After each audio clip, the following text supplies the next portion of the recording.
Hello, good evening all of you. आज की अच्छी न्यूज़ ये है कि मेरे एक स्टूडेंट ने NISM 8 इक्विटी डेरिवेटिव में 72% लाके, यानी कि उन्होंने बहुत अच्छे नंबर लाके वो सर्टिफिकेट एग्ज़ाम पास किया है। और मैं बस सभी स्टूडेंट से यही कहता हूँ कि जो मैं स्टेप बताता हूँ उसको अगर आप फॉलो करेंगे तो वो आपको ज़्यादा हेल्प करेगा एग्ज़ाम को फर्स्ट अटेम्प्ट में क्लियर करने में और अच्छे नंबर से क्लियर करने में। ठीक है, बाकी तो नोट्स और बहुत सारे रिसोर्स मार्केट में अवेलेबल है, आप उसको ट्राई कर सकते हैं। लेकिन बस मेरा ये रिक्वेस्ट है कि अगर इस एग्ज़ाम को क्लियर करना है तो बताए गए स्टेप्स को फॉलो करिए, बहुत अच्छा रिजल्ट मिलेगा। तो रिसर्च एनालिस्ट के लिए मेरी यही रिक्वेस्ट है कि 276 पेज की ये जो बुक है ये अपने में ही एक नोट्स की तरह है। ठीक है, शॉर्ट नोट्स तो मैं इसके प्रोवाइड करूंगा ही, लेकिन 276 पेजेस को अगर आप वर्ड टू वर्ड पढ़ते हैं और उसको समझने की कोशिश करते हैं तो आपको बेनिफिट कैस क्या होगा। पहला चीज, आप बुक इस लैंग्वेज से और टेक्निकल वर्ड से ज़्यादा फ्रेंडली हो जाएंगे। तो आपको जो क्वेश्चन समझने में जो टाइम लगता है एग्जाम में, वो टाइम आपको कम लगेगा, आपको क्वेश्चन जल्दी समझ में आएगा और न्यूमेरिकल्स के लिए ज़्यादा से ज़्यादा टाइम मिलेगा। ठीक है, तो चैप्टर 5 का अपन कंटिन्यू करते हैं। Hello Kunal ji, Kundan ji, Aniket ji.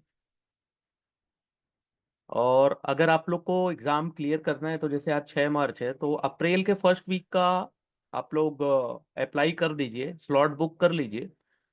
1 month more than enough for this NISM research analyst exam. तो कंटिन्यू करते हैं, physical policies and there impact on economy. सबसे इंपॉर्टेंट फिजिकल पॉलिसी कौन लाता है? गवर्नमेंट। ठीक है, contain the measure of government with deal it's revenue and expense. Government को दो चीज मिलती है, रेवेन्यू और एक्सपेंस होता है उसका। रेवेन्यू कहाँ से आता है और एक्सपेंस कहाँ से आता है अपन देखते हैं। Physical measure are important in any economy when government change the measure its income. ठीक है, प्राइमरी सोर्स ऑफ इनकम क्या होता है? रेवेन्यू कहाँ से आती है? टैक्स से।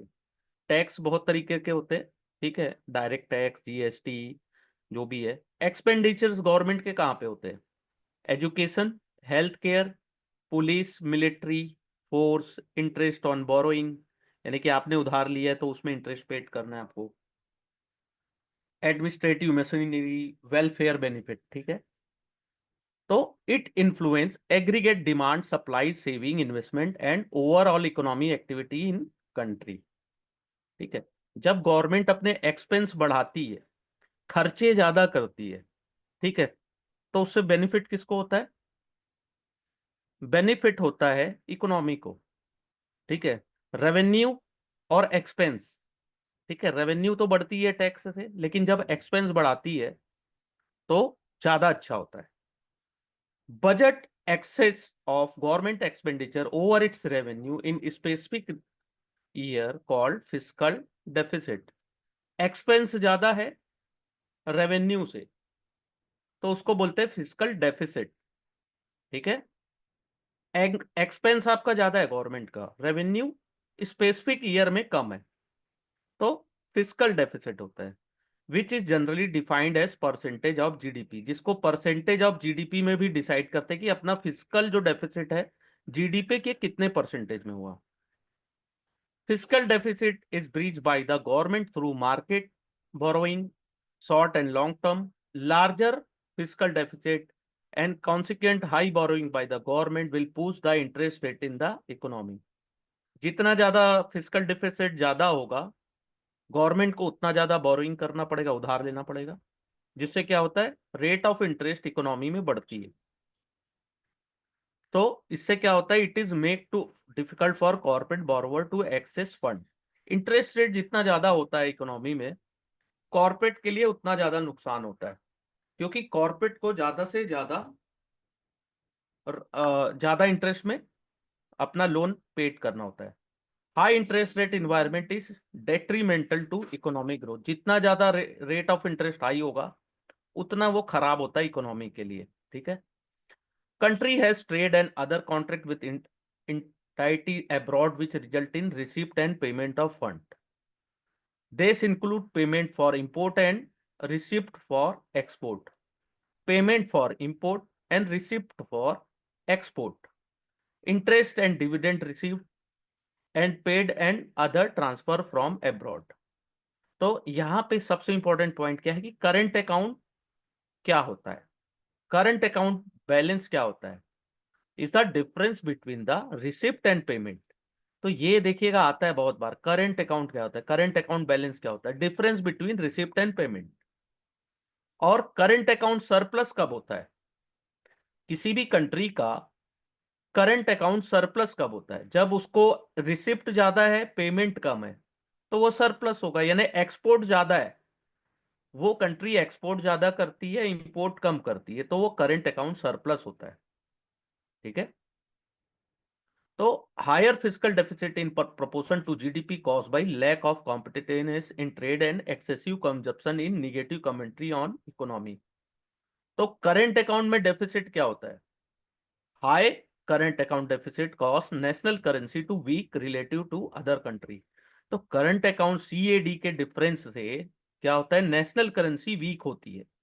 जितना ज्यादा डेफिसिट होगा नेशनल करेंसी किसी भी कंट्री की उतनी वीक होती है कंपेयर टू अदर्स कंट्री।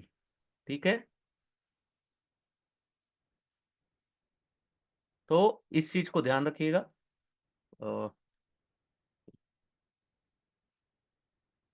ये क्वेश्चंस आता है कई बार करंट अकाउंट से रिलेटेड, जो मैंने हाईलाइट किया है इसको प्लीज फोकस करिएगा, कई बार आता है ये।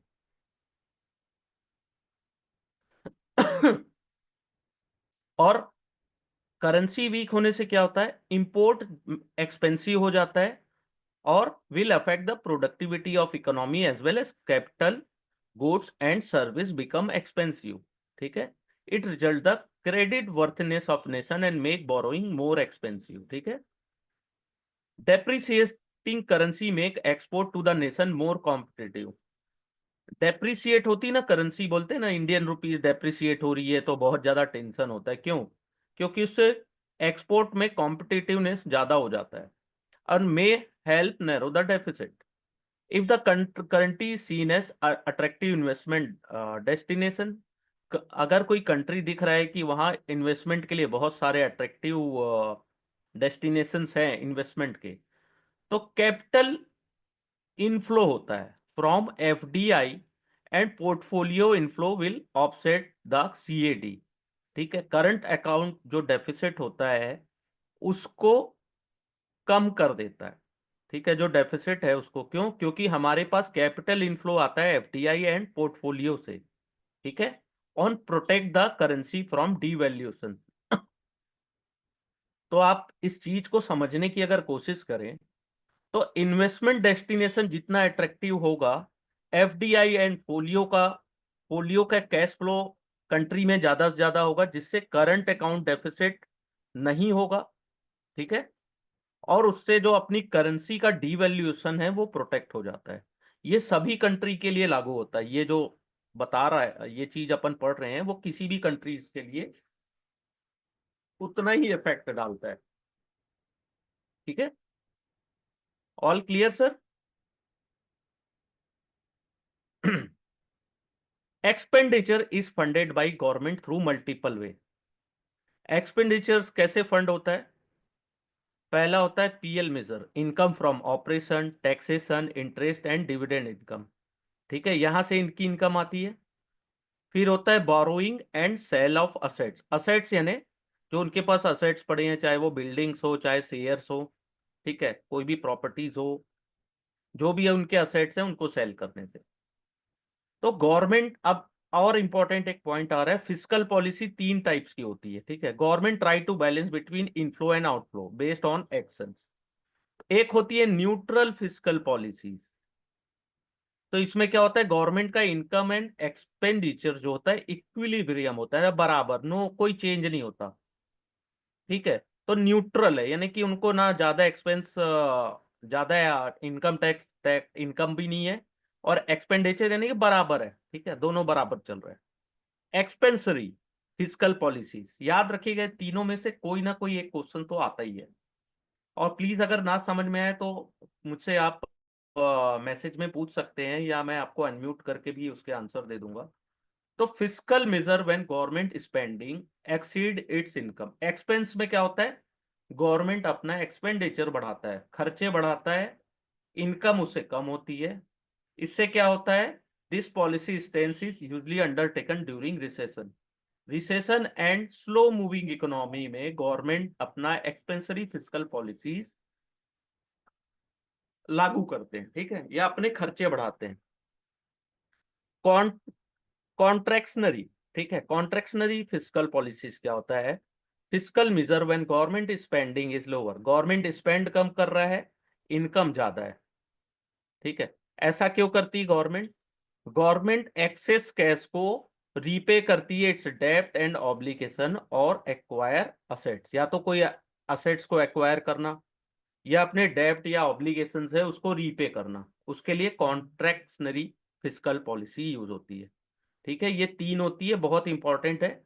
इसमें किसी ना किसी से घुमा फिरा के क्वेश्चन आता ही आता है, ठीक है। कई बार ये भी क्वेश्चन पूछता है कि रिसेशन और स्लो मूविंग इकोनॉमी में गवर्नमेंट कौन सी फिस्कल पॉलिसी लाती है, ठीक है, घुमा के पूछा। तो इसका जवाब होता है एक्सपेंसरी, यानी कि गवर्नमेंट अपना एक्सपेंस बढ़ाती है, ठीक है। प्लीज फोकस करिएगा। फिर होता है monetary policy and their impact on economy. Monetary policy central bank बनाती है, यानी कि आरबीआई। अपने कंट्री के अनुसार आरबीआई, बाकी कंट्रीज यूएस के लिए Fed. Deal with money supply inflation interest for purpose of promoting economic growth. तो मॉनेटरी पॉलिसी में क्या होता है, मनी सप्लाई इन्फ्लेशन और इंटरेस्ट रेट से प्रमोट किया जाता है इकोनॉमिक ग्रोथ को, एंड मैनेजिंग प्राइस स्टेबिलिटी, यानी कि इन्फ्लेशन को भी मैनेज किया जाता है, ठीक है। मॉनेटरी पॉलिसी क्या होता है, आइदर बीइंग एक्सपेंसरी है या कॉन्ट्रैक्शनरी, ठीक है, कॉन्ट्रैक्टिटरी होता है depending on policy stance. Expansionary monetary policy कब होता है, जब इकोनॉमी को पुशअप की जरूरत होती है, बढ़ाना है, ठीक है। Increase the money supply steeply and reduce the interest rate. तो एक्सपेंसरी मॉनेटरी पॉलिसी में इंटरेस्ट रेट को रिड्यूस किया जाता है, ठीक है, इंटरेस्ट रेट को रिड्यूस किया जाता है, रिडक्शन होता है, ठीक है। यहां से भी क्वेश्चन आता है, इसलिए प्लीज फोकस करिएगा। और कॉन्ट्रैक्टिटरी में कूल डाउन किया जाता है, जो इकोनॉमी बहुत बूम कर चुका है वहां पे कूल डाउन के लिए, तो वहां पे इंटरेस्ट रेट को इंक्रीज किया जाता है। मनी सप्लाई का रिडक्शन होता है, मनी सप्लाई स्लो हो जाती है, इंटरेस्ट रेट इंक्रीज हो जाता है। तो सेंट्रल बैंक कैसे मनी सप्लाई को कंट्रोल करती है और इंटरेस्ट रेट को, जैसे रेपो रेट। रेपो रेट क्या होता है, rate at which the central bank lend money to commercial bank. Central bank जिस रेट पे कमर्शियल बैंक को मनी लैंड करती है उसको रेपो रेट बोलते हैं, ठीक है। रेपो रेट याद रखिएगा, यहां से भी क्वेश्चन आता है रेपो रेट से।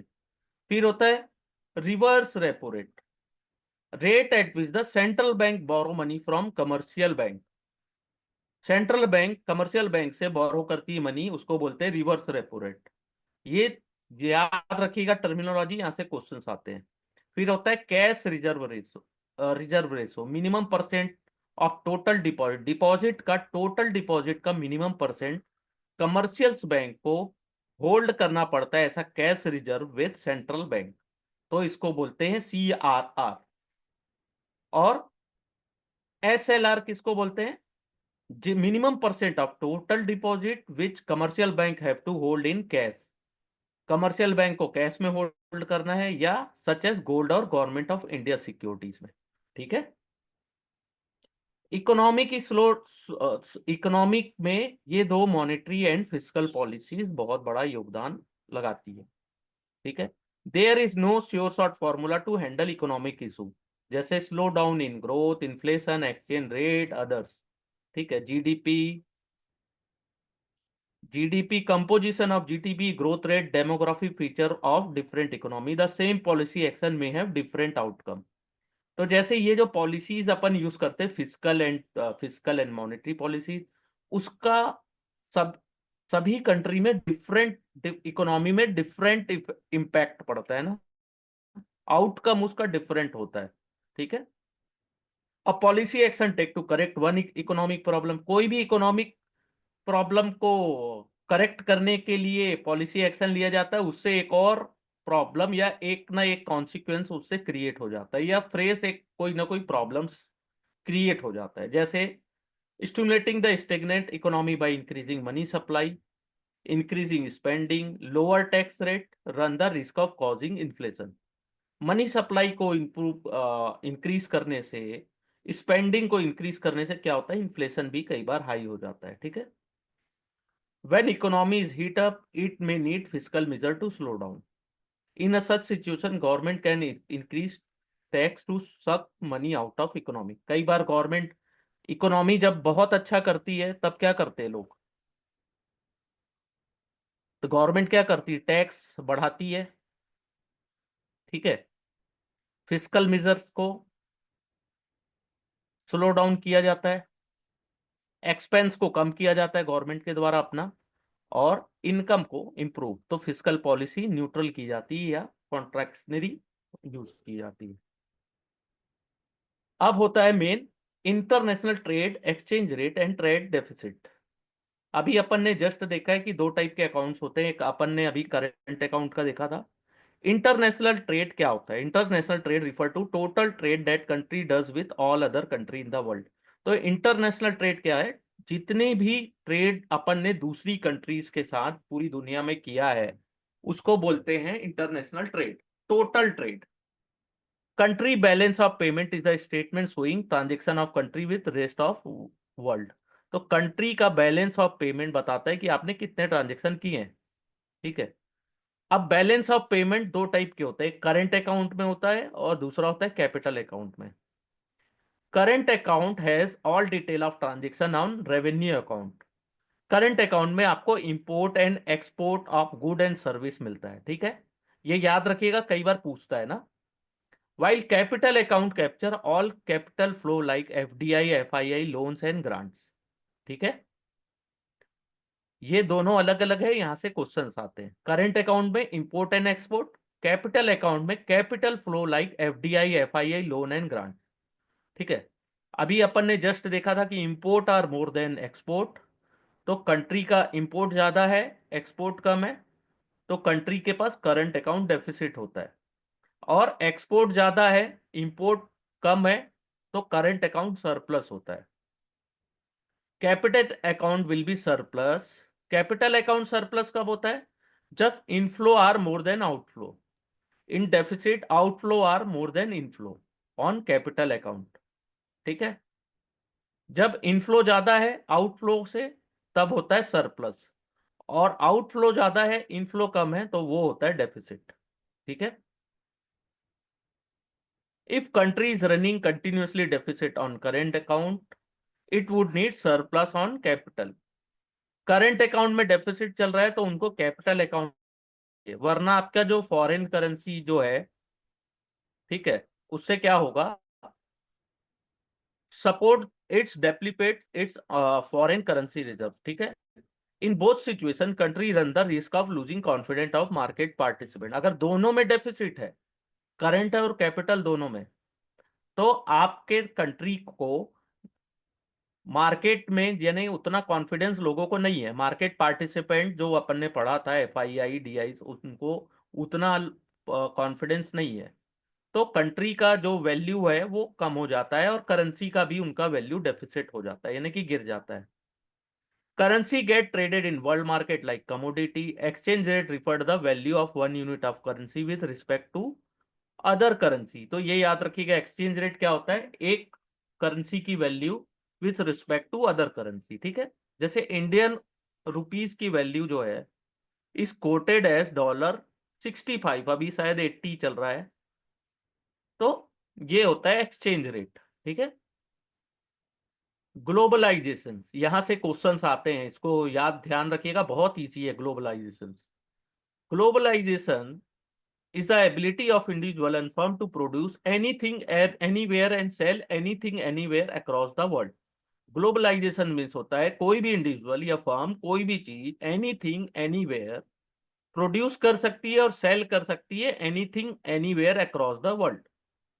It also means that resource will flow to place where they produce best and earn best. ठीक है, जहां आपको रिसोर्स पीपल एंड कैपिटल अच्छी मिल रही है आप वहां पे प्रोड्यूस करिए, और जहां आपको पैसे ज्यादा मिल रहे हैं वहां पे आप उसको सेल करिए। ठीक है, ये ग्लोबलाइजेशन होता है। ठीक है। World is becoming flatter with less and less entry barrier. ठीक है, जितनी बैरियर्स कम होगी एंट्री की उतना ज्यादा आपको आउटपुट मिलेगा। ठीक है, economy are realising that protective attitude would not take them more long and they need to open up economy to world to progress and allocates resource to maximum output. ठीक है, तो दुनिया ओपन है, आप जहां चाहो, चाहे इंडिया में, चाहे चाइना में, चाहे यूएस में, जहां आपको अच्छा लगे वहां पे आप अपने प्लांट्स डाल सकते हैं, वहां पे आप प्रोडक्शन यूनिट डाल सकते हैं, और उसको चाहे जहां पे चाहे वहां पे आप सेल कर सकते हैं। डेवलपिंग कंट्रीज जो होती है उनको ग्लोबलाइजेशन से बहुत ज्यादा फायदा होता है। Developing ones embrace globalisation by opening up their economy. Economy को फायदा होता है, जैसे आज के डेट में आईफोन, टेस्ला और मर्सिडीज, बीएमडब्ल्यू, आजकल वो इंडिया में बनने लगी है, तो उसका फायदा इंडिया की इकोनॉमी को होना चाहिए। और however there is no compulsion for any economic to do, each country decide on their subject its own based on assessment of perceived advantage। तो ग्लोबलाइजेशन के बहुत सारे फायदे हैं, good and bad for economy. ठीक है, here is a big positive and negativity of globalisation. तो ये पूछता है कई बार पॉजिटिव क्या है। Positives of globalization means best allocation of global resource as they are able to flow where they produce best and earn best।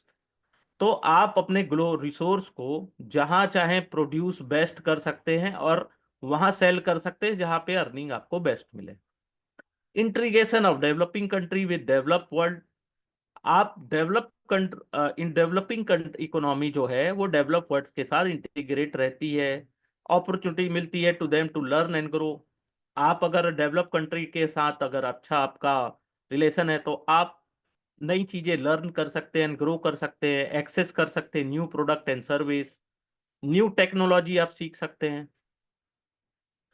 Benefit to end consumer through global competition which encourage creativity and innovation and keep price for good and service under check।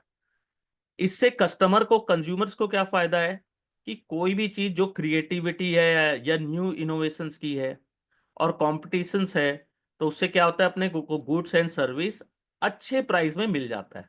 ठीक है, greater access to foreign culture in form of art, movie, music, food, clothing and in other word has more choices today. आप foreign culture से जितना होंगे वहां के arts, music, movie, foods, clothing, ये सब से भी ये पूछता है which is not positive of globalisation. Which is not, तो विच इज नॉट, तो यहां से आप अपने आंसर निकाल सकते हैं कि अगर आपको चार बेनिफिट पता है, ठीक है, तो इसको इसलिए याद रखना जरूरी है। निगेटिव क्या होता है? Increasing divide between rich and poor. Rich and poor के बीच में जो गैप है वो और ज्यादा बढ़ते जा रहा है, गरीब ज्यादा गरीब हो रहा है और अमीर ज्यादा अमीर हो रहा है।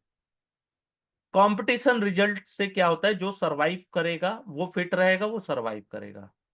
Jobs can move from competitive country, country with less component talent में लेफ्ट विदाउट अपॉर्चुनिटी। ठीक है, integrated economy mean that problem in world part of India. एक दुनिया के किसी भी एक हिस्से में अगर कोई इकोनॉमी में प्रॉब्लम होती है तो दुनिया के किसी भी कोने में उसका इम्पैक्ट मिलता है। ग्लोबलाइजेशन का ये सबसे बड़ा डिसएडवांटेज है। ठीक है, अभी भी आप लोग देख रहे हो जैसे टैरिफ वॉर चल रहा है तो उससे पूरी दुनिया को इम्पैक्ट पड़ता है। ठीक है, अब रोल क्या है economic analysis in fundamental analysis. Economic analysis help understand what is happening to external environment and how it is likely to affect a particular business. Economic analysis से क्या पता चलता है कि अपने को क्या हो रहा है एक्सटर्नल इन्वायरमेंट में, कंपनी के अंदर क्या चल रहा है उससे मतलब नहीं है, और एक्सटर्नल इन्वायरमेंट कितना पॉजिटिव है और कितना निगेटिव है, और उससे हमारे बिजनेस को कितना अफेक्ट पड़ेगा, ठीक है, वो यहां से दिखता है।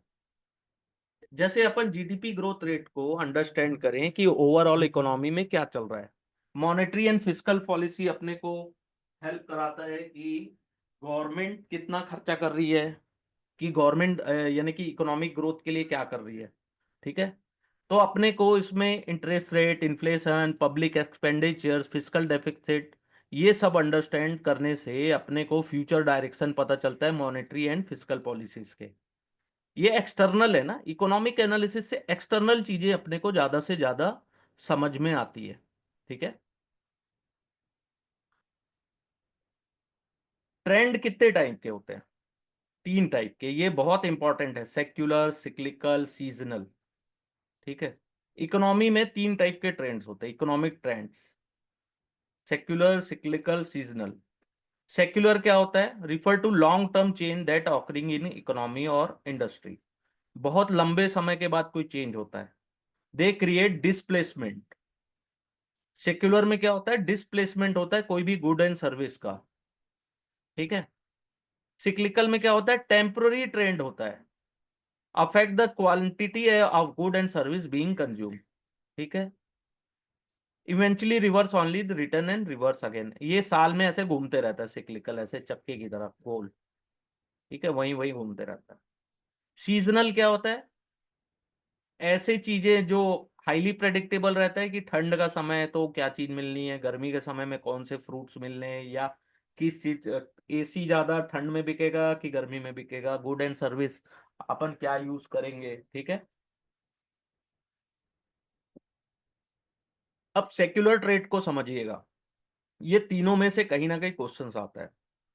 Simple example of secular trend in digitalisation of office space, with increased digitalization consumer of consumption of paper and ink are likely to have gone down।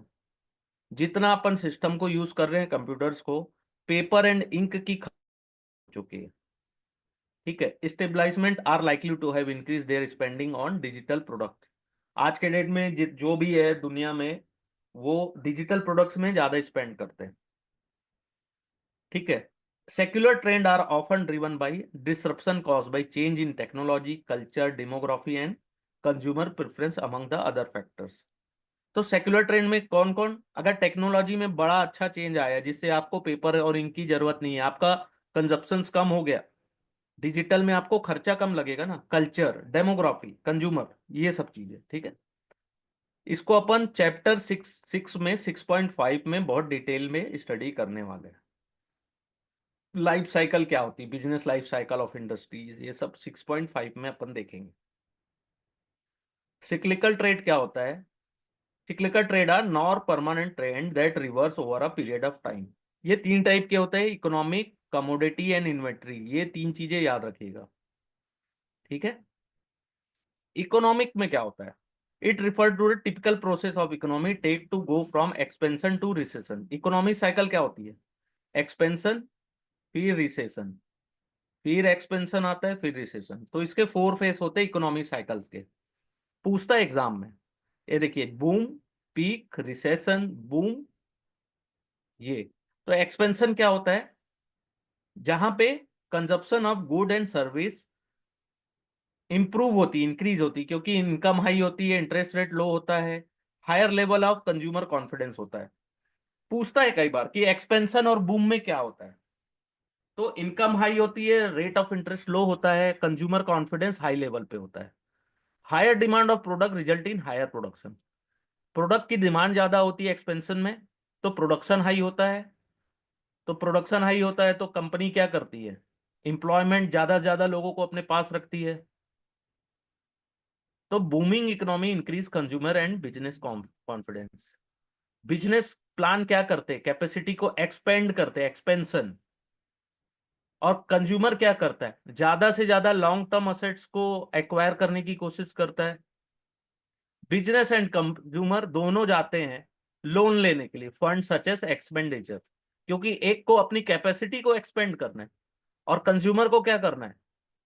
Car, घर, पर्सनल लोन लेके कुछ भी करना है, यानी कि जो भी अब उनकी जरूरतें हैं उनको पूरी करनी है, क्योंकि रेट ऑफ इंटरेस्ट लो है। लेकिन हायर कंजप्शन से क्या होता है, इन्फ्लेशन भी हाई हो जाता है इनका, और इकोनॉमी पीक पे पहुंच जाता है। ठीक है।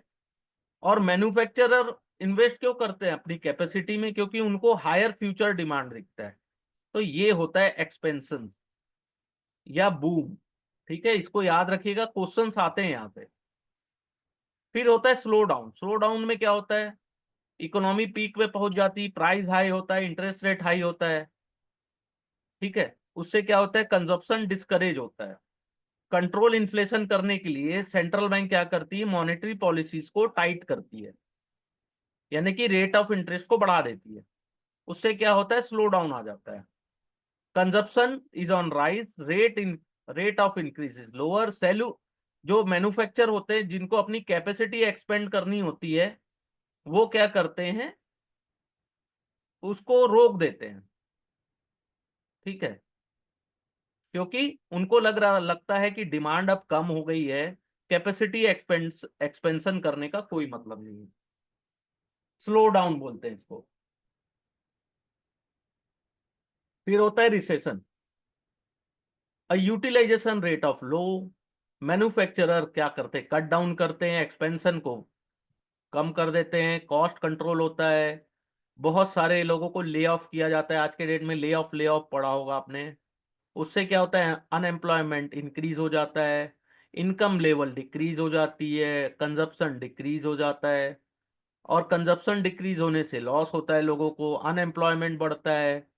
साइकिल डिक्रीज कंजप्शन से होती है, तो कंज्यूमर क्या करते हैं, ज्यादा से ज्यादा सेविंग करते हैं, उधार लेना पसंद नहीं करते या स्पेंड करना। ठीक है। This result is decline in interest rate. इससे क्या होता है, इंटरेस्ट रेट को डिक्लाइन किया जाता है। ठीक है। कंजप्शन रिड्यूस होने से इन्फ्लेशन रेट भी डाउन हो जाता है। जिस किसी चीज की अगर डिमांड ही नहीं रहेगी तो उसका रेट क्यों बढ़ेगा, डिमांड एंड सप्लाई को ही तो इन्फ्लेशन बढ़ता है। ठीक है। तो ये सब चीजें अपन ने चैप्टर 5 के पार्ट 1 में भी अच्छे से डिटेल में देखा था, और इसको प्लीज अच्छे से समझने की कोशिश करिएगा। क्योंकि ये चैप्टर 5 अगर अच्छे से आप नहीं समझे, तो फिर चैप्टर 6, 7, 8 में बहुत दिक्कत जाएगी। और आपको जो एग्जाम में मैं बोला हूँ कि 70% लाना है, 70 से ऊपर, तो उसके लिए अच्छी प्लानिंग से स्टडी करना इंपॉर्टेंट है। रिकवरी क्या होता है, lower inflation rate enable central bank to loosen their monetary policy, extend liquidity in market. Inflation rate low होता है तो सेंट्रल बैंक क्या करती है, मॉनेटरी पॉलिसीज को एक्सटेंड करती है, यानी कि इंटरेस्ट रेट को कम करती है। तो उससे क्या होता है, लिक्विडिटी मार्केट में बढ़ जाती है। फिर से अवेलेबिलिटी ऑफ मनी, इजिली मिलने लगता है पैसा। डिक्रीज इन प्राइस, कंज्यूमर फिर से स्टार्ट कर देते हैं बाइंग एंड सेलिंग। तो उससे क्या होता है, economy activity picking up and result in return on expansionary phase. तो रिकवरी के बाद एक्सपेंशन फिर आ जाता है। ठीक है। ये 4 साइकिल होते हैं इसके, एक्सपेंशन या boom, slow down, recession and recovery. यहां से एक ना एक क्वेश्चन तो आता ही है हर बार, तो प्लीज फोकस करिएगा। कमोडिटी साइकिल क्या होता है, price of many hard commodity tend to go up.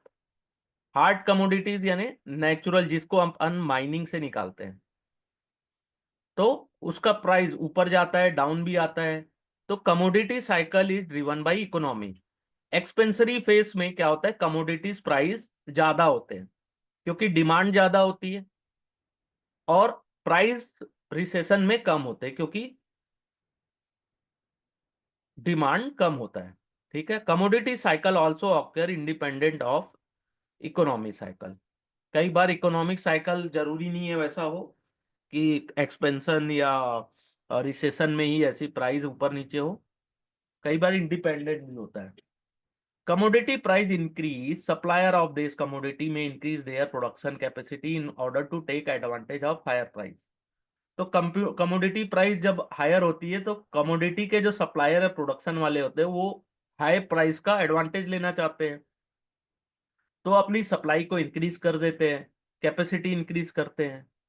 तो उससे क्या होता है, प्राइस ऑफ कमोडिटी कम होने लगता है, सप्लायर खुद ही उनके, तो प्राइस फॉल होता है।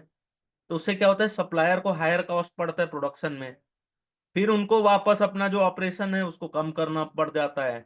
तो उससे क्या होती है, सप्लाई डिक्रीज हो जाती है, फिर क्या होता है, प्राइस वन अगेन इंक्रीज। जैसे आप समझिएगा कि कमोडिटीज का मैं प्रोडक्शन कर रहा हूँ, मेरे को दिख रहा है रेट ज्यादा है, तो मैं एक्सपेंशन कर दिया। तो एक्सपेंशन करने से सप्लाई कम, डिमांड कम हो गई, सप्लाई ज्यादा हो गई। सप्लाई ज्यादा होने से फिर प्राइस कम हो जाता है, ठीक है। फिर आप अपना जो एक्सपेंशन किए थे फिर उसको डिक्रीज कर देते हैं, तो वही साइकिल चलते रहता है इसका, ठीक है। इसको अच्छे से समझिएगा। फिर होता है inventory cycle. Inventory cycle short term होता है और कमोडिटी साइकिल के साथ भी आता है, ठीक है। This occur on account of inventory adjustment by producer and customers. Customer who may have huge inventory may temporary reduce procurement. जिनके पास ज्यादा इन्वेंट्रीज होती है वो अपना प्रोक्योरमेंट को कम कर देते हैं। इससे high inventory pile up at supplier, और इन्वेंट्री के जो सामान होते हैं वो सप्लायर को पहुंचने लगते हैं, तो उससे प्राइस कम होने लगता है, ठीक है। वैसे ही डाउन टर्म में क्या होता है, कस्टमर में significant reduce there procurement, it demand for their products improve marginally, they may not adequate inventory, inventory होती नहीं है, उससे क्या होता है, प्राइस उसका इंप्रूव हो जाता है। जैसे एक एग्जांपल दिया है, 2020 में क्या हुआ था, क्रूड ऑयल का जो रेट है वो माइनस में भी चला गया था, 20 रुपीज पर बैरल, ठीक है, निगेटिव में भी चला गया था।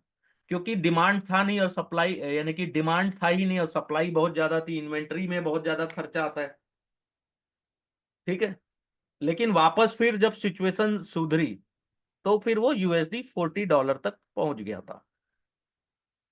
Understanding the inventory cycle, analyst forecast near term demand and price for their input और आउटपुट बिजनेस, ठीक है। फिर होता है सीजनल ट्रेंड। सीजनल जो ट्रेंड होते हैं वो एग्रीकल्चर में आते हैं, ठीक है। बहुत ही इजीली होता है प्रेडिक्ट करना। GDP contribution for agriculture is likely to be higher around that period of harvest. जब हार्वेस्ट होता है एग्रीकल्चर का उस समय जीडीपी कंट्रीब्यूशन एग्रीकल्चर का इंप्रूव हो जाता है। और एग्रीकल्चर इनके जो इनकम होती है वो क्वार्टर टू क्वार्टर डिपेंड करती है। जब सोइंग का होता है, फसलों की पैदावार की जाती है, तब कम होता है, और हार्वेस्ट के टाइम आपकी इनकम ज्यादा होती है। तो बहुत इजीली इसको आप प्रेडिक्ट कर सकते हैं, ठीक है। Economist use seasonal adjustment growth rate that factor the seasonal fluctuation, ठीक है। अब source of information for economic analysis, ये भी पूछता है, प्लीज फोकस करिएगा, है ना। Source of information of economic analysis, तो गवर्नमेंट वेबसाइट से, सेबी आरबीआई की वेबसाइट से, इकोनॉमिक रिसर्च रिपोर्ट जो पब्लिश होती है, और इकोनॉमिक सर्वे से, यहां से आपको इंफॉर्मेशन कलेक्ट हो जाती है, ठीक है। तो यहाँ पे अपना चैप्टर 5 अच्छे से खत्म हो गया।